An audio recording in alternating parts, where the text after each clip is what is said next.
when I was growing up, I feel like I needed something like that, to just be told, like, don't think about the past, don't think about the future.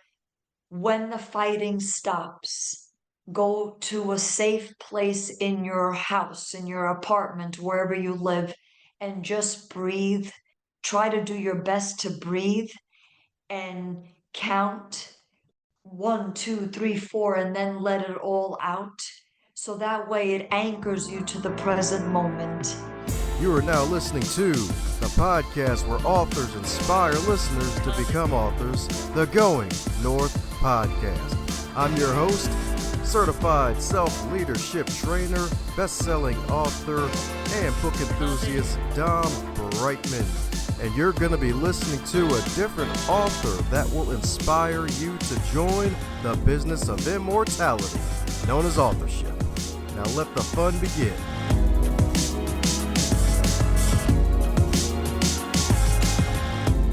Today's episode is sponsored by both books, Going North, Tips and Techniques to Advance Yourself, and the follow-up bestseller, Stay the Course, The Elite Performer's 7 Secret Keys to Sustainable Success. Head over to Amazon.com, pick up both books. They are available in a trifecta of paperback, audio, and ebook. Cop all three of both and be on the lookout for another book from yours truly to help podcasters succeed. Now let's get on with today's episode. And today on the highlight reel builder for authors known as the Going North Podcast, we got another super special, awesome human for you today, courtesy of the wonderful site known as podcastguest.com, a wonderful site where aspiring podcast guests get to create a one-page media sheet for potential podcast hosts invited to be on the show, and for podcast hosts to have their email blasted out to over thousands upon thousands of emails. Let's see, indeed, I think at least over 5,000. And hey, we got over 300 pitches out of nowhere, and we got another diamond in the rough who made it through all of them, indeed, because today's wonderful guest, y'all, she is not only a wonderful author, she's also a TEDx speaker, a real estate agent, consultant, and the founder. You heard that right, folks. She has Indiana Jones swag. She found some, the founder and CEO of her fabulous company, Oh So Safe. So let's give it up for the sensational and observant Sabrina Osso. How you doing today, Sabrina? I'm very well. Thank you so much, Dom. Thank you for that wonderful introduction. Woohoo! My pleasure indeed. Usually one of the best things about the show before the rabbit holes appear. Okay. Yep, that's right indeed. Don't worry. If you do wake up with bunny ears in the morning, then you already know what happened. Just saying. Just saying. But hey, it ain't just about rabbit holes and whack-a-mole. It's about the stupendous Sabrina herself. So my goodness, as with all introductions, they're not allowed to be 83 years long, and I probably only covered, I don't know, 3 minutes of what makes Sabrina Sabrina. So am I filling in any cavities I may have missed about you on how you became the wonderful lady that you are today? Oh, thank you so much, Dom. Thank you so much. My name is Sabrina Osso from Osso Safe. Feel safe where you live, learn, work, and play. I am a speaker, a real estate agent, and a dance teacher. I'm sorry. And we create and maintain respect in homes, in workplaces, and in schools, universities. But we focus on homes, and we can get into more detail about our products and services. But that's basically, in a nutshell, what we're all about. Ah, that's right. One of those nutshells indeed. So cashews or almonds? Both, both. Oh, you politician. I like cashews better than almonds, but I think the almonds are better for you. So yeah. What office you running for next year? I was just messing with you. None at all. None at all, I promise. Oh, so 2024, get all the old suckers out of the office. They all been bad. They've been poisoned. We need to get some safe people in office. That's right, indeed. Well, speaking of safe, well, let's just start oh so safe indeed, because it's a crazy world that we're in. But I hear it's actually deeper than just some of the craziness going on Earth. Yes, safety is very important. I would say being safe at home is it's the most fundamental requirement as a human being on the face of the earth. Because if you're not safe at home, then you really can't do any other aspect of your life. It makes it very, very difficult to think about what it is that you want to do with your life if you're not safe at home. So being safe at home, practicing safety at home is at the core of our beingness, if you will. So I hope I answer the question.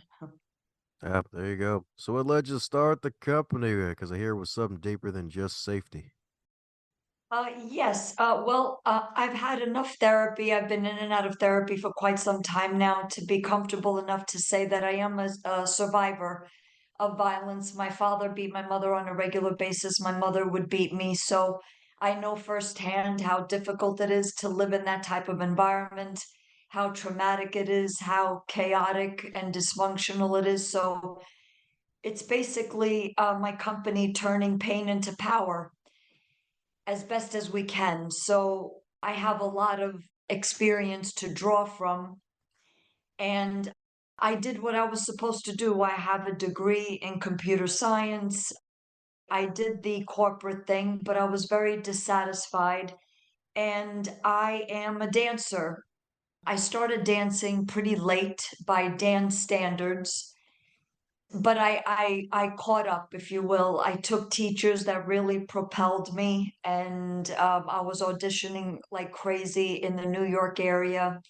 I live in New Jersey on the East Coast, so close to New York. So it was easy for me to get to auditions, and I was getting gigs, but I started writing my one-woman show called Home Sweet Home, question mark. And I play different women being abused. She goes to her good place, that's where the dancing comes in, but then she's pulled back into the terror of violence. The show ends really strong, really empowering, and I did a lot of research for the show, Dom. So I wanted the show to be educational as well as entertaining. And I could not believe the statistics that I was finding. I was shocked. And I said to myself, wow, I need to make this into a business, a bona fide business with products and services that could really help people. So my business, Oh So Safe, was born out of this one woman show. Ah, a one-woman show indeed. That's what I'm talking about indeed. That's right, because I know you were a professional dancer too, which is really interesting mix because you also are a real estate agent and you got a computer science degree. So what led you to go into computer science? Were you actually kind of geeky growing up as a way to try to stay on the parents' good side? Well, no, there was no good side to my parents, really. No matter what you did, it was never good enough. It was always a war that broke out. So I knew that I needed money to leave. So at the time, I said, what will make me money or the most money the quickest to get myself out of here, out of my parents' house? So at the time, it was computer science. And I would say, even nowadays, if you like it, then definitely go for computer science, go for information technology, but it wasn't my passion. It wasn't the love. It wasn't in my DNA. So it was basically a have to versus a want to, because I'm a dancer, and I couldn't even mention dance in my house. I could not even think about dance in my house. I had to put it on the back burner, way, way, way back burner. So it wasn't until I moved out at 21 years old that I could even pursue dance. So that's what I did. I funded my dancing with the money that I was making doing computers, if you will. But I was very unhappy doing computers. So I am a dancer. I taught, I wrote this one woman show. I had students perform in my one-woman show. I taught dance for about 10 years actually, and I still do it off and on.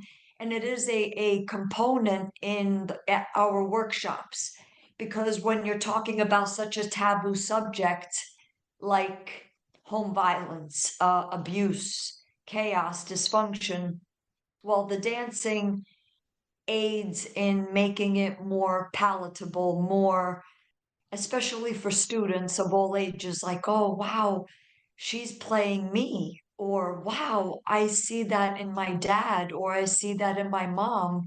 Wow, she really understands me through a performance," so it makes it more educational and entertaining, so it gets the message across much easier. I hope I answer the question. There we go, getting into the magical Sabrina world, y'all. That's right. Indeed. That's right. Indeed. So, what was the transition like from going from computer science major and going in the tech field to professional dancing? Like, what was that transition like? Did you like jump out the metaphorical window, like, get me the hell up out of here? There's too many motherboards. Yeah. Yeah, well, let's see. My therapist actually said she recommended a book to me called Do What You Love, The Money Will Follow by Marcia Sinatar. And I read the book and it kind of gave me the courage to go after what I really wanted to do, which was dance.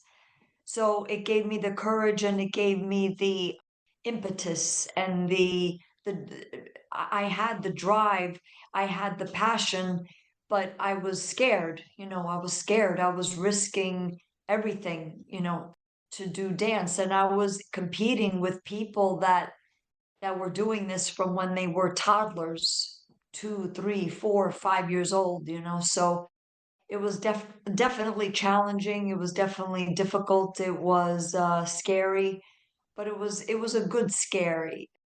I said to myself, "If I don't go after this, I will regret it for the rest of my life," and like I said, I am a dancer, it's like acting or singing or playing an instrument or with anything, you could have your passion in medicine, in electronics, in book writing or whatever the case may be. So yeah, it's definitely opposite worlds.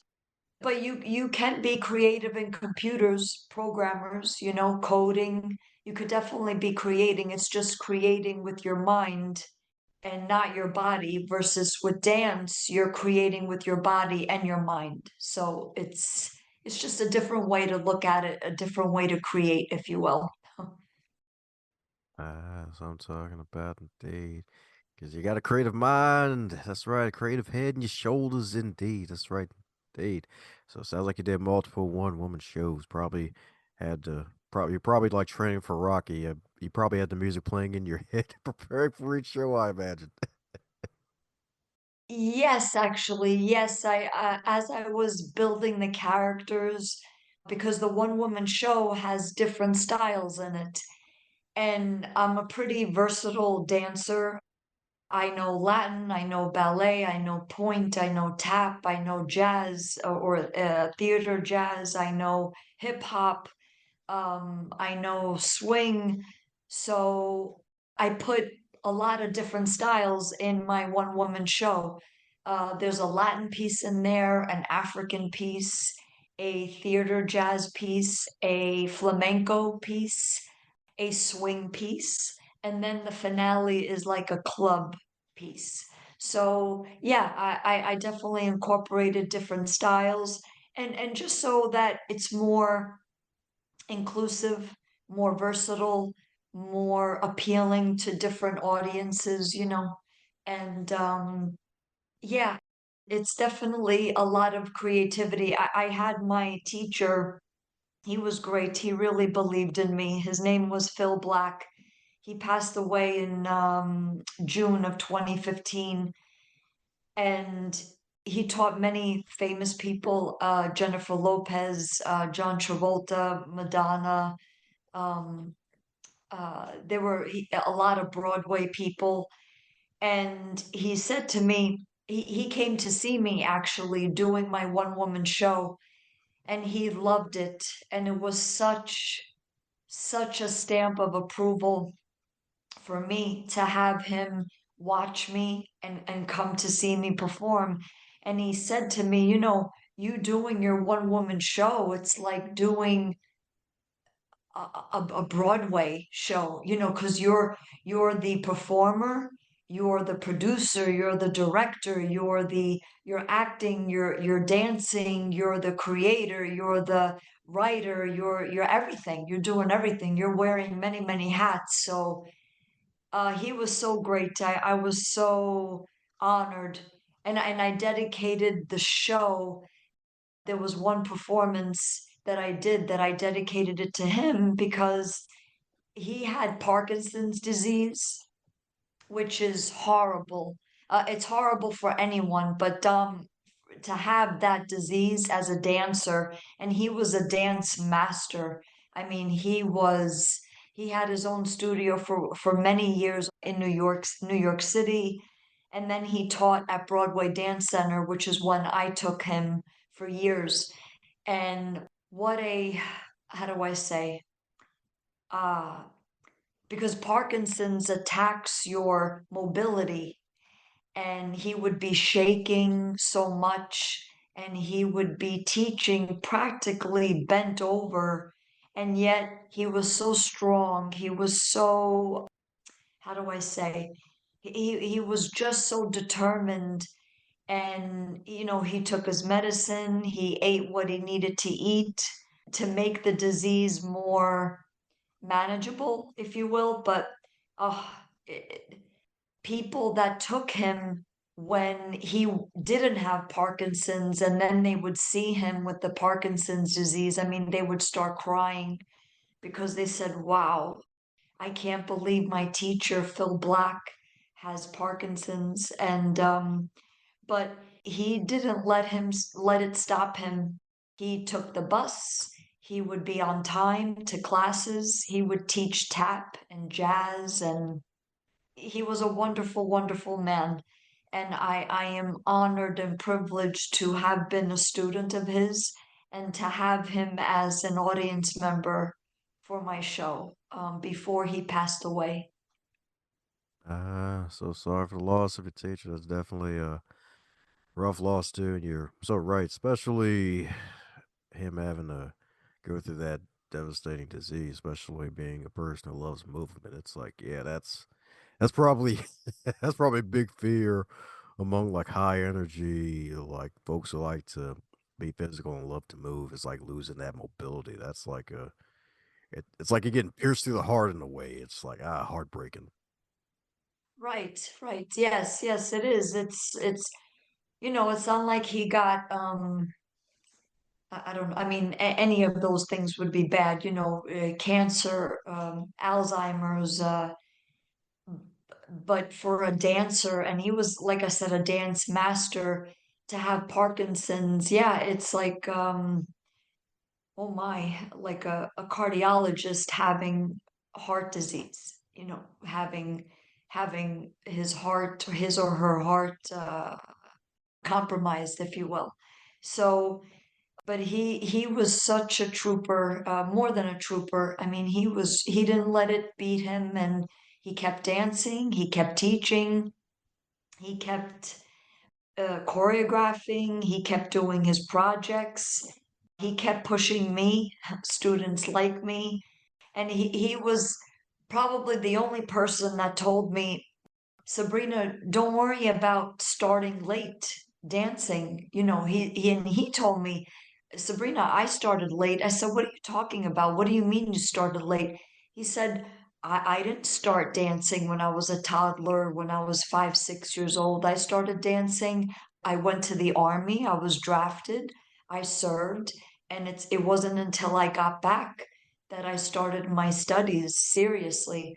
And I said, really? Like, I couldn't believe it. He goes, yes, really. So he studied hard, and he was dancing at the studio that he was at, like training, heavy duty training. and he would work and clean, like I believe clean the studio and everything, and make money so that way he had money to pay for classes. Yeah, so when he said that to me, the one and only Phil Black, I mean, you would think that he started when he was like, a fetus, for crying out loud. So, but that wasn't the case, it was straight up from the source. He said to me, I didn't start till my 20s too, you know? So he said, Don't let that, it's about your dedication. It's about how badly do you want it? How hard are you going to work? So it's a testament to, don't let age get in the way of whatever it is that you want to do, including dance. Yeah, so it's inspiring. Woo! Inspiring indeed, inspiring indeed. Right, indeed, because it's so true, indeed. And it's a good thing he shared that with you, indeed, because that's one of the major issues going on with folks in the world right now is a good old comparison trap and gap where it's like, oh God, they're so far ahead and they're so young. It's like, oh God, they got all this stuff, and it's like, stop looking at their highlight reel. And some of them started like way late by some standards. It's like one of those professional athletes where it's like, this person has been in the league for so long. They are in their early 30s and they're still like they're in their prime when in regular life, someone in their 30s is considered their prime. So it's kind of interesting and really encouraging for folks like you. It's like, hey, age is rarely just a number, y'all. It's right indeed. Just take care of yourself indeed and focus on being the best you possible. So my goodness, so your creative pursuits didn't just stop with dancing. You decided to join the business of immortality, but with the children's book Home Safe Home for You and Me. So what made you decide to go the route of writing a children's book for the kiddos? Yeah, this book has been in the making for quite some time, and I wanted to create something that will empower children of, I would say, ages teeny tiny. So I would say toddler, early toddler stage to eighth grade. And it's to give them voice and to give them choice about their residency, about where they live. And we're using this book as a staple to get properties also safe certified in real estate. And I have to say, children are the most disenfranchised group of beings on the planet. And also safe really focuses on kids because it's children that are suffering the most in abusive environments. And we think that child protective service agencies and the laws, the courts, the judges have their best interest. But I could tell you, Dom, from personal and professional experience, they do not. They make horrible matters even worse. So I wanted to create a book that really speaks to children, whether they're safe at home or not safe at home. For example, there's a page I go in detail, in basic, the most simplest detail, between the difference between respect and disrespect, abuse and non-abuse. And I say to introduce the idea to children, and I'm reading it right from my book. Know that for the moment, which means right now, you are safe. And it's like when I was growing up, I feel like I needed something like that, to just be told, like, don't think about the past, don't think about the future. When the fighting stops, go to a safe place in your house, in your apartment, wherever you live, and just breathe. Try to do your best to breathe and count 1, 2, 3, 4, and then let it all out. So that way it anchors you to the present moment. Because when you're living in that type of environment, you got the world on your shoulders. So the book talks about safety, it talks about respect, and it introduces the Oh So Safe Kids cheer. And the cheer goes like this: I want to live where I am oh so safe, and I am oh so safe with, and they get to fill in the blank. So I say in the book, maybe you're not safe with mom and dad or stepmom and stepdad. Who do you feel safe with? It could be an aunt, an uncle, a grandparent, a close family friend. Think about it. Who do you feel safe with? So, to introduce this idea that you have voice, you have choice, and that whenever you're ready, you could say, who do you feel safe with? And it's okay. We kind of meet them where they're at. So I say in the book, you know who makes you feel safe and free and respected and good. You kids know. Now, if you're too scared to say who that person is, that's okay. You don't have to say anything. You could even say that you feel safe with mom and dad, even if it's not true. That's okay. If you're too scared to say, that's okay. When you're ready, you'll say who makes you feel safe. So it's like empowering them. And when ready, they could say who it is. And I am encouraging them through the book, not go home. Do not go home. If you're not safe at home, don't go home.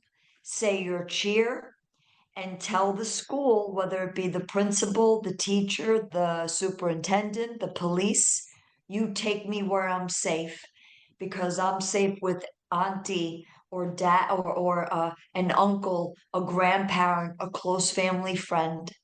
So that way they have choice and they have voice. And it's introducing the concept that you have power over where you live. So no matter your age, if you're a little teeny tiny toddler or you're an eighth grader and beyond, you should have a say where you live, and that you're not there's not something wrong with you if mom and dad are fighting, and if dad hits mom or mom hits dad. So I explain this in the book, so that way they're empowered and they know that they have choice, and that this is a practice, Dom. Like this is a practice. We have to practice respect. There should be no hitting, no punching, no pulling hair, no kicking. That's all abuse. And you deserve to be safe at home. All kids are oh so safe kids, whether they're safe at home or not safe at home. And that we're working as fast as we can to get all of you kids oh so safe at home. So that's the summation of the children's book. Sweet. That's right indeed. Sounds like Sabrina loves the kids. That's Yes, yes, awesome. we do. Yeah, Sabrina loves the kids, y'all. That's right indeed. Making sure they have a choice with their voice. That's right indeed. That's right indeed. That's right indeed. Cause yeah, definitely, definitely crazy world up there, especially with the kids. Cause it's like especially during the pandemic and of course some would say doom scrolling in a way and coming across certain things where it's like, oh yeah, one interesting thing about the fact in the early stages where it's like, yeah, it's really going to be interesting and sad for some of the kids because like the schools their only escape from the violence at home and things like that. So it's like, yeah, definitely going to need some options out there to help the kids to definitely be safe, especially since this is basically your story in the making where you're trying to basically put on the cape for the little Sabrina who didn't probably get the help that she really needed at the time. Yes, yes, I like how you put that. The cape. Yes, yes, kind of like a superhero. Yes, I like that. Wow, no one's ever said that to me. Yes, I'm trying to be the hero for the kids that I needed growing up because no one came to my rescue. No one, no one, no one. And I'm trying to be that as best as we can. I'd also say for the children. I want to mention, I want to clarify, we're not a nonprofit, we're not a charity. We do respect all of the charities and nonprofits that do handle domestic violence. I mean, we don't really even like to call it domestic violence. We prefer to say home violence because it's more inclusive and everybody can relate to home. And it's like an oxymoron. Wait a minute, home violence? That doesn't sound right. And we're saying, right, if it's a true home, there shouldn't be violence there.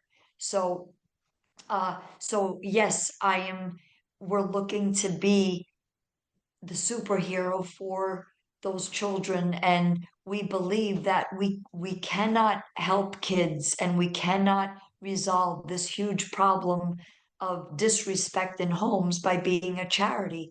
It's never going to get resolved. So we're offering also safe certifications for all properties, whether you rent, whether you own, whether you have a mortgage or not, to get your property also safe certified. It's a paid service.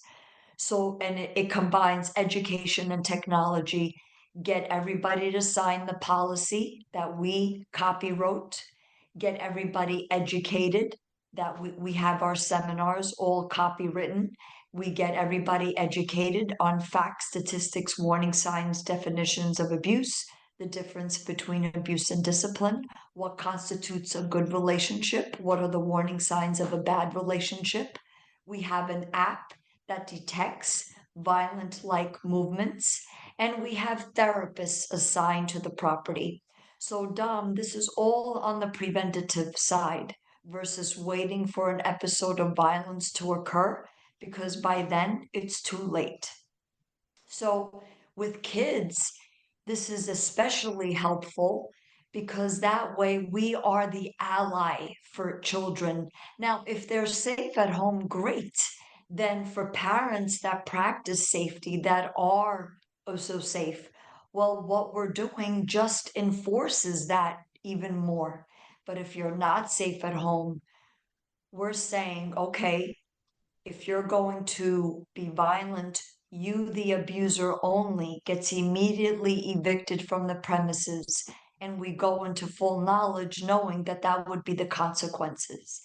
And if the child has nobody to go to, well, then we learn on the first level of OSO Safe certification, is that child mentioning, did that child say, I'm safe with auntie, uncle, grandma, grandpa, a close family friend? Well, we get that child to that person. We don't wait until they're 18 years old. That's too late. They know who makes them feel safe. And if they have no one, then we will take them in. But that's in the works, that's being worked on as we speak.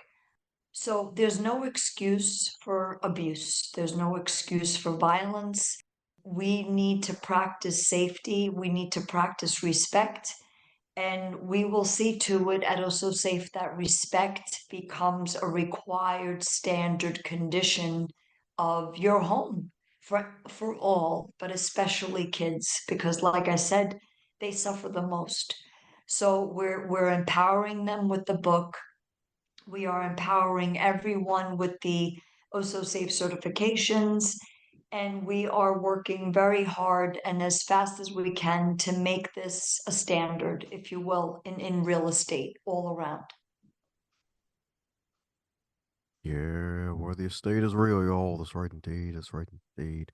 That's right. From S on the chest to the O on the chest, y'all. That's right indeed. The O so safe. It's coming to town, baby. That's right indeed. That's right indeed. So, any thoughts on writing a book for the grown-ups? Maybe a memoir titled, I don't know, Dancing with Danger? Um, I don't know. I don't know. Writing a book is hard work. I mean, it's hard. It's very difficult. I had a great publishing company that guided me because I never did anything like this before. It guided me. They guided me from A to Z. I highly recommend them.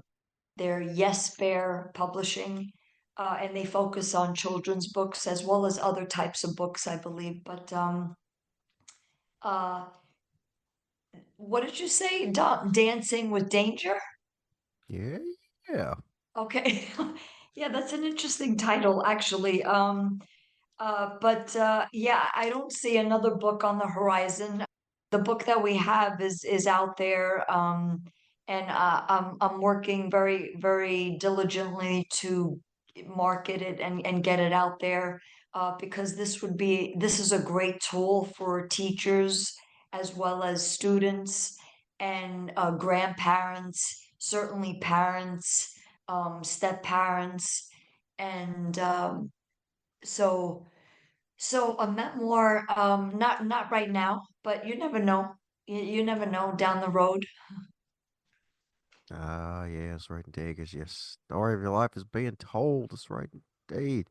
Might as well document the journey. You never know. Might have the itch to tell a story, and who knows? One day, maybe turn over the business to somebody else. Indeed, once you get more assistance, try to get more folks out there. Oh, so safe indeed. So, my goodness, since you've been on a bunch of interviews promoting the good work you're doing to help out the fabulous folks on the planet Earth, is there a question that you wish folks would ask you more often? And you give examples of respect and how do you practice respect? I would say that is the basic question that I think all of us need to answer. So that way our homes will be safe, our workplaces will be safe, and our schools and universities will be safe.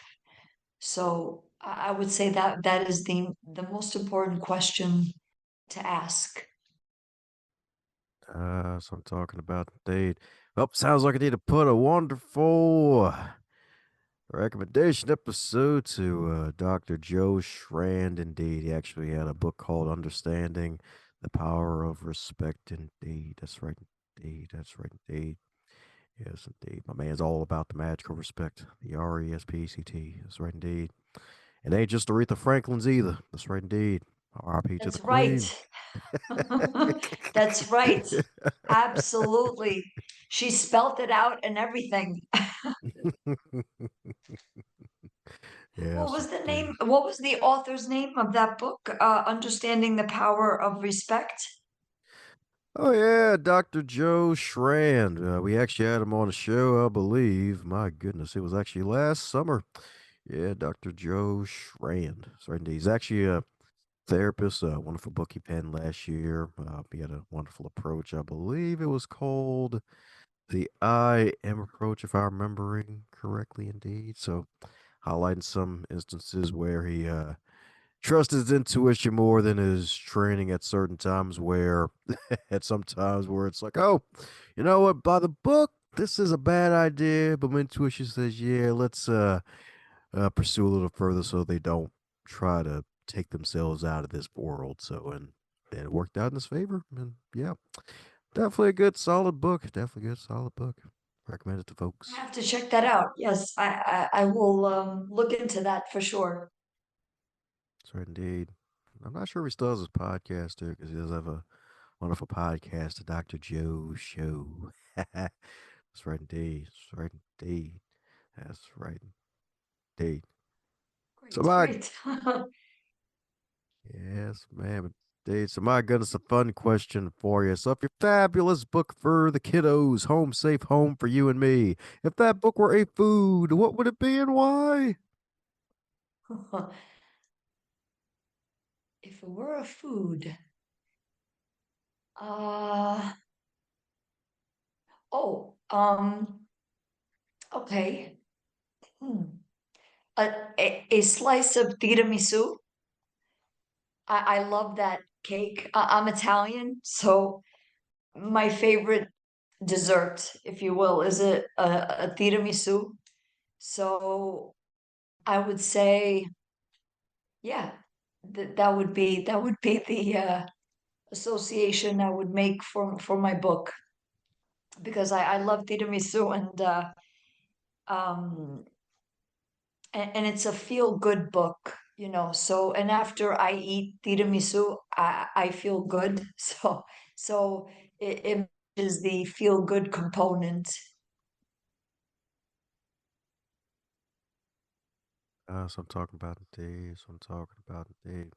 Funny enough, I forgot who said it the other time, but yeah, I think in a second.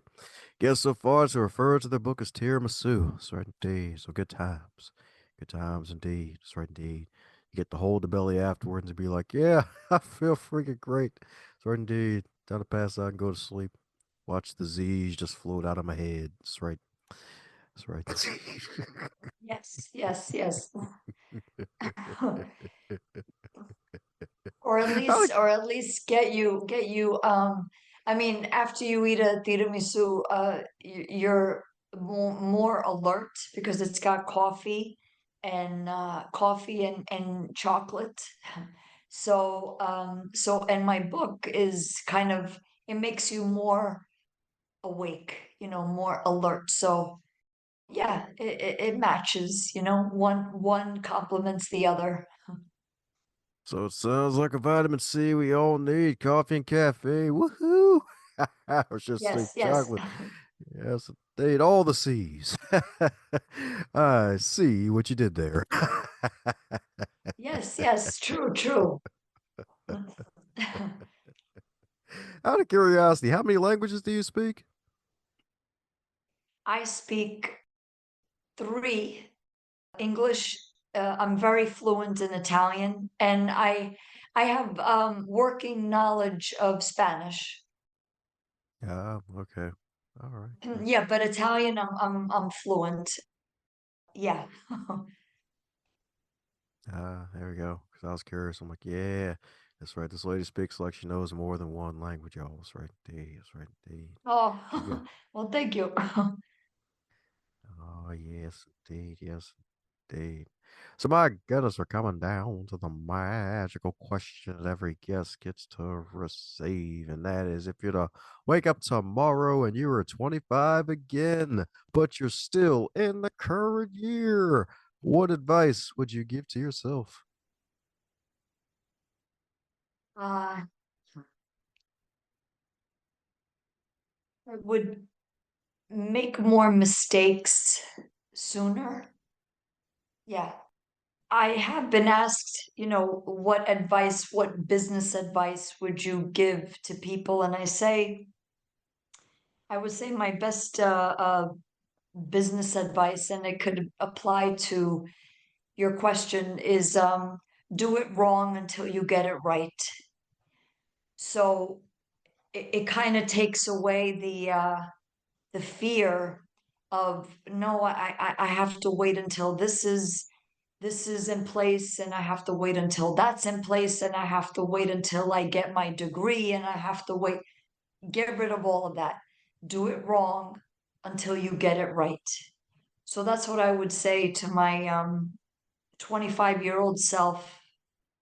And I think that could be applied to so many things. It could apply to everything, really, because in fact, just yesterday I took 3 dance classes at Broadway Dance Center in New York City. And one of them was hip hop. And this woman, this young girl, and she must have been about 25, 23, and she's a new dancer. So she wasn't getting the steps. And she was judging herself and getting upset with herself. So she left. She left the class. And I was surprised at the teacher letting her leave. And I've said in this interview, I'm a dance teacher. I would never have let her leave. And I didn't get a chance to tell her, do it wrong until you get it right. So what if you make mistakes? Make your mistakes. But if you leave, that's it. You just you just cheated yourself out of doing it right. Because as you're doing it wrong, some good is going to come out of it. You're going to do something right out of all of those wrongs. So don't cheat yourself. And I felt so bad the rest of the class, and I had to focus, and I said to myself, oh, I hope I see that girl again, because that's what I would have told her. And She must have been about 23, 25 years old. So I'm saying to your listeners, and it's something that I say to myself over and over again, do it wrong until you get it right. Woohoo! That's right indeed, y'all. That's right indeed. Do it wrong till you get it right, y'all. That's right indeed. If you burn the kitchen enough times, you'll get a brand new shiny one, y'all. Better than before. That's right indeed. That's right indeed. Just don't burn the whole house down. Maybe the kitchen. That's right indeed. Yes, That's right right, indeed. please.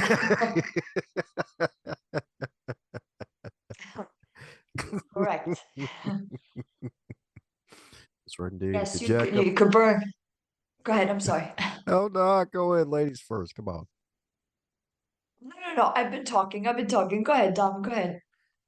I was joking around about to say it's like, hey, if you jack up the rice, you can say, hey, it's rice Bernie, not Roni. Yep. That's right indeed. That's right Yes, indeed. yes. And some folks are like, Dom, you burned the corn. And it's like, yep, that joke definitely burned the corn. Mhm. Yes, yes. That's right indeed. That's right indeed. Well, the good news is Sabrina's just getting started, y'all. That's right indeed. So the name of the game is to have every home built like a Brinks truck in a way, metaphorically speaking, and to be oh so safe. That way you can have a polar bear suit in peace. So for those who need to keep in contact with you and maybe dress up as a polar bear and hold themselves and hug themselves to sleep, what's the best way for folks to do so, Sabrina? Yes, we have a website, ososafe.com. We are on all the major social media platforms, Facebook, LinkedIn, Twitter, Instagram, and also especially for kids, whether they're safe at home or not safe at home, we have a YouTube channel and a TikTok, and they could just Google Oso Safe Kids or Sabrina Osso, and we speak to kids of all ages, and it's a safe platform to talk about safety, respect, relationships, warning signs, what makes a good relationship if you're of dating age. So so those would be the best ways to reach us. And also the book is sold on Amazon and multiple other sites I'm seeing. So those would be the best ways to reach us. Woohoo! Well, there you have it, folks. We're going to put a link to all of Sabrina's wonderful wares in the show notes. That way you can cop some copies of her magical book, share with your friends, family, cat, penguin, dog. Heck, maybe even share with the kangaroo, and then the kangaroo can jump on top of a humpback whale and get the books around the world to safety. That's right, indeed, especially to the fishes. That way they can be oh so safe in the water. That's right, indeed. That's right, indeed. That's right. Metaphorically in this case. That's right, indeed. That's right, indeed. We'll also put a link to our TEDx talk in wonderful show notes too, so that we can check that out like a library book, y'all. That's right, indeed. Well, any parting words before the big bad wolf shows up, Sabrina? You deserve to be in a good relationship. You have the right to be safe in your own home. If you're a parent, it doesn't give you the right to abuse your child. And respect needs to become a required standard in all homes. And that respect is a practice. We have to practice it every day. If you're hearing this part of the episode, that means you're one cool individual. Thanks a bunch for tuning in, and if you enjoyed what you heard, be sure to share it with at least one other person in your network. Bonus points for 3. And be sure to check out the backlog too while you're at it, because there are hundreds of wonderful episodes to choose from as well.